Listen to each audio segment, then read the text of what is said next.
Hi అండి, అందరికీ నమస్కారం. వెల్కమ్ టు ఈ అమ్మ చేతి వంట. మన ఛానల్ని ఆదరించిన ప్రతి ఒక్కరికి నా హృదయపూర్వక నమస్కారాలండి. ఈరోజు వీడియో ఏంటంటే టమాటా రైస్. అంటే ఇంట్లో రోజు పప్పు రసం తింటూ బోరు కొట్టినప్పుడు అయితే ఈ విధంగా అయితే టమాటా రైస్ చేసుకుంటే పిల్లలు స్కూల్ నుంచి వచ్చినా కానీ లంచ్ బాక్స్లో కానీ ఈజీ రెసిపీ అండి. మనం కర్రీ లేకపోతే కూడా ఈ రైసు తినేవచ్చు, అంత టేస్టీగా ఉంటుంది. అది ఎలా చేసుకోవాలో ఇప్పుడు ఈ వీడియోలో అయితే మనం తెలుసుకుంటా అండి. నేనైతే ఇక్కడ 1/2 kg టమాటాలు అయితే బాగా కడిగి వాష్ చేసుకొని అయితే ఉంచుకున్నాను. కొత్తిమీర అయితే కొంచెం అయితే కడిగి కట్ చేసి అయితే ఉంచుకున్నాను. 2 పెద్ద ఆనియన్ వేసి ఒక పచ్చిమిర్చి అయితే వాష్ చేసి కడిగి అయితే కట్ చేసి అయితే ఉంచుకున్నాను. ఇక్కడైతే 3 టేబుల్ స్పూన్ ఆయిల్ అయితే వేసి పోపు దినుసులంతా అయితే వేసేసినాను. ఆవాలు, జీలకర్ర, ఉద్దిపప్పు అయితే వేసి చిటపట్లాడిన తర్వాత మనం కట్ చేసుకున్న ఆనియన్ ముక్కలు అయితే వేసినాను. ఆనియన్ బాగా ఫ్రై అయ్యే వరకు అయితే వేగించాలి. ఆనియన్ కొంచెం వేగిన తర్వాత అల్లం వెల్లుల్లి పేస్ట్ అయితే ఒక 1/2 టీ స్పూన్ అయితే వేసినాను. అల్లం వెల్లుల్లి పేస్టు వేసుకున్న తర్వాత ఇప్పుడు మనం ఆల్మోస్ట్ వెల్లుల్లిపాయలు వేగిపోయింది కాబట్టి ఇప్పుడైతే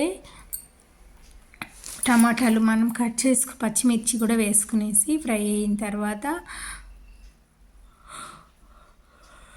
మనం కట్ చేసుకునే టమాటాలు అయితే చిన్న ముక్కలు కట్ చేసుకుని అయితే వేసుకోవాలి ఇందులోనే.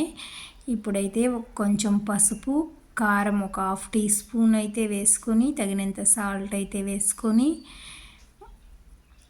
ఇందుకొచ్చి గరం మసాలా వేసుకోవచ్చు, లేకపోతే చికెన్ మసాలా వేసుకోవచ్చు. ధనియాల పొడి ఒక 1/2 టీ స్పూన్ అయితే వేసి బాగా టమాటాలు బాగా కలిపి టమాటాలు మరిగేంతవరకు అయితే మూసి పెట్టి పైన మూత పెట్టి ఒక 2-3 నిమిషాలు అయితే బాగా ఉడికించాలి. మీడియం ఫ్లేమ్లోనే పెట్టి అయితే ఉడికిస్తే చాలు. టమాటా ముక్కలు అనేది బాగా ఫ్రై అయిపోతాయి. ఇక్కడ నేను ఎటువంటి వాటర్ వాడటం లేదండి. వాటర్ వేయకుండానే మనం రైస్ చేస్తే చాలా అంటే చాలా సూపర్ టేస్టీగా వస్తుంది.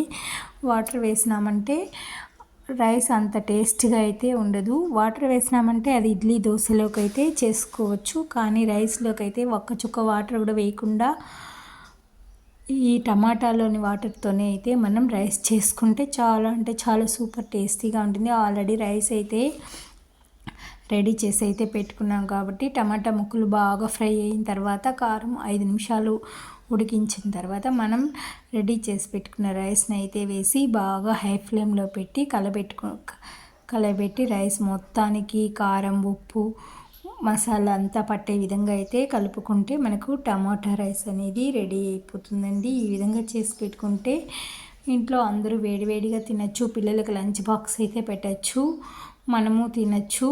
చాలా అంటే చాలా సూపర్ టేస్టీగా ఉంటుంది. వీడియో నచ్చితే లైక్ చేయండి, సబ్స్క్రైబ్ చేసుకోండి. Thank you.